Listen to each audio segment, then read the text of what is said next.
Tonight, people come out in droves for the COVID-19 vaccination drives at Marigot and Grosley. Complaints about a lack of organization at vaccination outposts. And government inches closer to universal health care. The details of these stories and more in the Hot 7 TV Nightly News. This is the Hot 7 Nightly News with Lovelace and Amy Joseph. Good night, it is Friday the 5th of March 2021. Welcome to the Hot 7 TV Nightly News. I'm Lovely St. Amy Joseph. Thank you for joining us. The 1B phase of the COVID-19 vaccination campaign is underway at different locations around the island. And as the crowds are turning up in hundreds to receive their jabs, the Hot 7 TV team spoke to attendees at the Marigot Secondary School. They say they have no qualms about being vaccinated and taking the next step in the fight against COVID-19. Rochelle Gonzalez begins our reporting. The Ministry of Health has been powering through phases 1A and 1B of the COVID-19 vaccination campaign, which commenced on Monday, March 1st. In phase 1B, people who are 65 years and older, residents of elderly homes, and people living with chronic health conditions have been vaccinated. The initiative has seen communities including Richford Dennery, Tiroche-Miku, Bexar, Grosley, Labrie, and Strazel hosting vaccination sessions since Tuesday, March 2nd. On Friday, the Hot 7 team was on site at the Marigot Secondary School to capture how the event was unfolding and spoke to a number of attendees who praised the initiative and said they have faith in the vaccines. One attendee explained that the effects of COVID-19 hit close to home, and this prompted her to take the jab. I'm okay with that. Vaccine is vaccine. We have to do what we have to do. That's how the world turns. I've taken vaccine before. I was traveling to Suriname. I took vaccine. I don't mind, not at all. I just lost my child father to COVID. Why not? This is the world we live in. Go with the flow. When you can't beat them, you join them. Another attendee strongly commended all who showed up to get vaccinated, stating that it is the wise thing to do. I think when you look at the total numbers compared to the population, it's still fairly small. And there are an awful lot of people who, for some weird reason, have decided they don't want to take this vaccine. So the people here are the sensible ones, so I'm quite happy to be in their company. I have no doubts whatsoever. I mean, most of those people have had vaccines in the past, and they probably didn't think twice about it, maybe because they were kids, I suppose. But this is a tremendous achievement, this vaccine. And people have said, well, it hasn't been tested enough. Well, millions of people around the world have had it, and they haven't died on account of it. I think it's a tremendous achievement, and we should be pleased to be included early on. It's now only early March. We weren't expecting it as early as this. So I'm quite happy to sit and wait and be patient. The confidence of the vaccine was felt in a number of other attendees who also expressed gratitude for the opportunity to protect themselves from the virus. The initiative was also lauded by Principal of the Marigot Secondary School, Neil Fontenelle, who said he was pleased with the overall turnout. I think it's a good initiative. I think all persons who are concerned about their health should make a conscious decision to take it, and that's why I'm here as well. A lot of people are sort of skeptical about the vaccine. Are you also? No. Researched and quite happy to be doing it. So far, so good. We had the police officers here this morning. They were checking out the area, making sure everything was okay.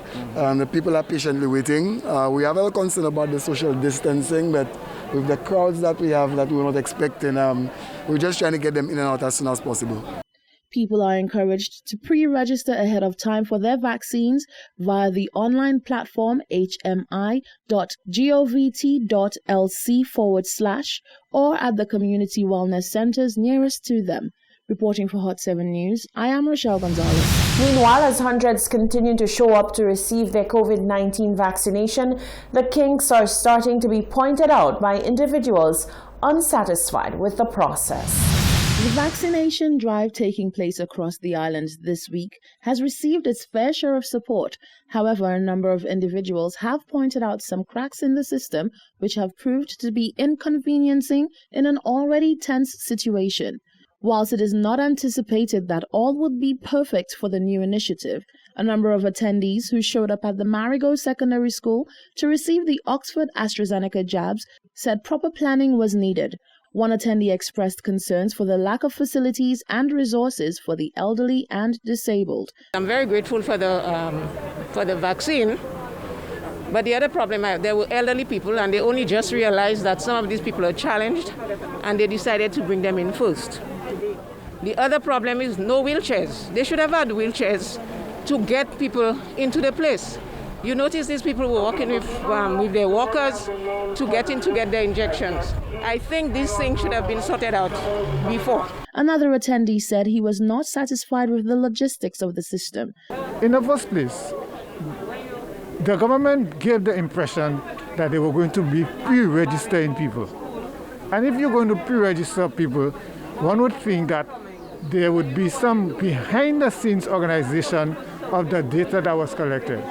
They went as far as to give people, I think, a 10-digit code after you registered. That 10-digit code means absolutely nothing, because when you come to the center, they still now have to fill out the form again so that they can have the data, which means that people who have been on the internet filling out the form, that's a waste of time. With that said, others waiting for their jabs were simply annoyed with the lack of coordination in Marigot and Gros Islet alike. Go to Gros Islet, you'll understand why they were not organized. The people got there before everybody else. They weren't walking at 10 to 9. By that time, we were there from since 7 o'clock. So it was confusion, mass confusion. So you say nothing wasn't organized? They should have been, the organizers should have been there a little earlier to have, they had the wardens, let us go in line so you know where you're starting, you know where you're ending. Everybody, those who come last end up going first, all kind of thing. My problem is that there's too much chaos and everything should have been done in advance, right? Everything should have been done in advance. The organization of the entire system should have been done in advance. So that I mean 2 people, at least they should have had at least 4 or 5 stations. Okay. You know? So what, are you not satisfied with the service today? So far, no. The process leaves much to be desired. The Phase 1A and 1B vaccine rollout commenced on Monday, the 1st of March. Reporting for Hot 7 News, I am Rochelle Gonzalez. Government says it is inching closer to providing universal health care for citizens. This as it moves on to the second component of its health system strengthening project. This second component will seek to strengthen the sector's service delivery in support of the essential package of health services. Nisha Charles reports. A partnership between the government of St. Lucia and the World Bank Group, the Health System Strengthening Project, seeks to strengthen the island's healthcare system. The aim is to improve the accessibility, efficiency, and responsiveness of healthcare delivery in St. Lucia to its population. The project has moved on to its second major component, strengthening of the health sector's service delivery in support of the essential package for health services. A performance-based financing approach will be used to pilot the essential services package, which is being developed. Nahum Jabatis is the coordinator of performance-based financing at the Ministry of Health. It entails paying providers for performance, and it also entails supporting users of the service with benefits so that they could use the service. So you are approaching the problem from both the demand side, the demand for services side, as well as the supply side, with the hope of improving the lives of the persons that you deliver the services to. And this approach has been applied in many regions of the world, but in our case in St. Lucia, we are focusing on NCDs, and particularly diabetes and hypertension.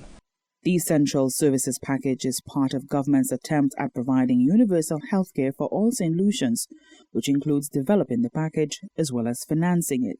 What is being proposed is a national health insurance to finance those packages, so that at the end of the day, you would have a package of services that you would deliver to mainly the more vulnerable persons in the country, without undue hardship or out-of-pocket expenses, So under the performance-based financing scheme, this goal, we hope to at least contribute toward that goal by giving free laboratory tests for persons with diabetes and hypertension. So if we want to relate that to the package of services, we are confident that in fact diabetes and hypertension, because of its importance in terms of mortality and the epidemiology of the country, will form part of the package. The performance-based financing pilot will benefit the clients with 3 lab testing, as well as the service providers with incentives. For the Hot 7 News, Nisha Charles reporting. Stay with us. Still to come, the government told to borrow all it can at concessionary rates. A former UWP minister calls on Herman Gil Francis to resign if he cannot get a handle on crime. And ahead of International Women's Day, the Crisis Center decries violence against women.